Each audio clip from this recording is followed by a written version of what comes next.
Muchas gracias, diputadas y diputados, por sus preguntas. Iniciaría de igual forma, en orden como fueron planteadas. Empezaría por la pregunta de la diputada Mónica Granillo en términos de los sectores, en particular en donde se ha fortalecido a las mujeres mexiquenses con el tema de equidad de género. Comentaba yo en la primera intervención que como parte de la política de este gobierno se ha visto cómo fortalecer a las mujeres. Se creó la nueva Secretaría de la Mujer y se han destinado más de 1,000 millones de pesos por mes en términos de equidad de género, prácticamente duplicando el presupuesto. Esto incluye 260 millones de pesos para mitigación de alerta de género, declarada en 11 municipios del Estado de México. Ha sido un presupuesto mayor que ha ido incrementando cada año para la salud de la mujer, para la educación básica de la mujer, procuración de justicia con perspectiva de género, en derechos humanos, en el desarrollo integral de la familia, incluso la modernización educativa y la oportunidad para los jóvenes. Preguntaba la diputada Juana Bonilla sobre el gasto que se ha hecho en términos de los desastres que han ocurrido en el Estado. Y quisiera primero decir que el gobierno del Estado siempre, ante cualquier emergencia, lo ha atendido con urgencia. Desde que llegamos a los 3 días de administración en 2017 se tuvo el sismo, el cual afectó viviendas, afectó escuelas, infraestructura carretera, hidráulica y hospitalaria. Desde el primer momento pusimos en marcha a toda la maquinaria del gobierno para poder empezar el plan de reconstrucción. En total se destinaron más de 8,000 millones de pesos para atender el sismo. Tiempo después, 2020, nos enfrentamos a la pandemia y en la pandemia hemos destinado, comentaba yo en la participación anterior, 9,600 millones de pesos para atender la pandemia. 4,000 millones para atender al sector salud, en donde hemos tenido que fortalecer médicos, enfermeras, la infraestructura, la compra de ventiladores, destinar algunas ubicaciones adicionales como el centro de convenciones para poder hoy en día poner la vacunación, pero en el momento de la pandemia para equipar con camas por si fuera necesario. Y ahora, con la temporada de lluvias de este año que ha sido atípico, por la excesiva cantidad de precipitaciones, hemos destinado hasta este momento 106 millones de pesos para atender no solo el caso de Tlalnepantla, sino también el caso de Ecatepec y de algunos otros municipios. No ha terminado, seguimos todavía con posibilidad de tener más lluvias y estamos a la espera. La Ley de Disciplina Financiera establece que uno debe de tener en el fondo de desastres el 10% del promedio de las afectaciones de los últimos 5 años. Los últimos 5 años el promedio son 640 millones de pesos, el 10% de esto son 64, que debería de ser el monto del fondo de desastres. Esta legislatura aprobó un fondo por 100 millones este año. Como dije, ya los hemos usado y seguiremos usando el dinero que haga falta para poder atender las necesidades de todos los municipios.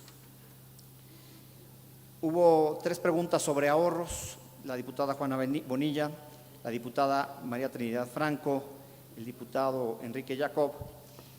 Todos estos ahorros que hemos tenido que hacer, bajando el gasto operativo, haciendo mucho más flexible, identificando los recursos que mes a mes no se hayan ejercido para poder reorientarlos a otros lados. La diputada Juana Bonilla preguntaba, ¿estos ahorros a dónde se fueron? Pues en términos de pandemia, 1,200 millones de pesos se fueron para los programas de fortalecimiento empresarial a las personas que perdieron el empleo, y 4,000 millones de pesos restantes se fueron para atender salud. Ahí es donde están todos estos recursos que se hizo el ahorro y se seguirá haciendo porque es un tema permanente.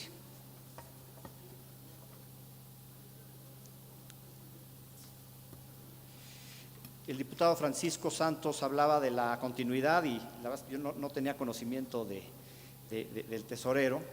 En el Instituto Hacendario ha estado trabajando ya por muchos años, décadas incluso, en la capacitación y certificación de tesoreros, de contralores, de directores de obra, y yo creo que es un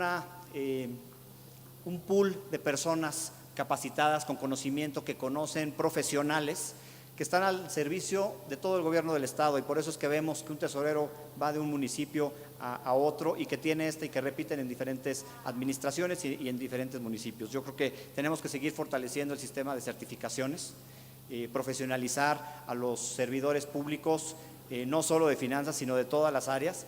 En el mismo gobierno del estado tengo la fortuna de tener un gran equipo que viene desde hace mucho. Cuando yo fui tesorero en 2009, tesorero municipal en 2009, conocí a muchos de los funcionarios que hoy siguen aquí apoyándose en la Secretaría de Finanzas. Y eso habla también de la continuidad y los buenos resultados que se dan en las administraciones, en la administración estatal y la municipal, porque es gente honesta, gente que conoce su tema y que tiene una pasión por servir al Estado de México.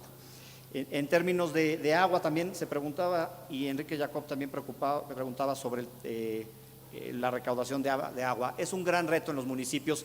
Hablaba yo hace rato de que el predial estaba subexplotado en la mitad de la capacidad o del potencial que tiene. En el agua todavía es peor.